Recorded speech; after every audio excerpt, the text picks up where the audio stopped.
Senior figures from across the political spectrum have paid tribute to Jeremy Heywood, the former head of the civil service, who has died at the age of 56. Lord Heywood retired less than 2 weeks ago after serving 4 prime ministers and was regarded as a key influence at the highest levels of government. Our political correspondent Jonathan Blake reports. When I launched my leadership campaign, he was the Prime Minister's right-hand man, putting the government's policies into practice and giving advice on how best to get things done.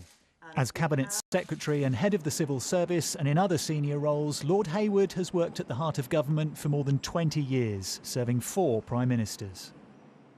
Jeremy Heywood was the most outstanding civil servant, indeed the most dynamic civil servant of his generation. Exceptional ability, unimpeachable integrity. As we saw in facing his illness, exceptional courage also. Politicians on all sides have paid tribute. Theresa May said Lord Heywood worked tirelessly to serve Britain and is a huge loss to public life. The Labour leader Jeremy Corbyn described Jeremy Heywood as an impressive and dedicated public servant. And the former Deputy Prime Minister Nick Clegg said it was heartbreaking news and he hadn't met anyone who'd worked as hard and tirelessly in government.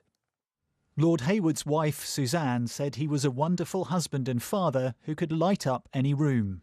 Well, I think we started with the 1975 guidance. Despite huge influence, he kept a low public profile, described by one former colleague as the most important person nobody's ever heard of. But his death at 56 is a shock to those who knew him well. Jeremy, I think, was a wonderful public servant, and he, I think, did a huge amount to hold governments together at very difficult times. Obviously knew him very well personally. And I think, all thoughts with his family. Oh, good morning, everybody. Despite his illness, Lord Heywood worked until recently. Some nicknamed him Sir Cover-Up for resisting transparency, which he said frustrated him. But he'll be missed as a man who's had a hand in how the UK has been governed through some turbulent times.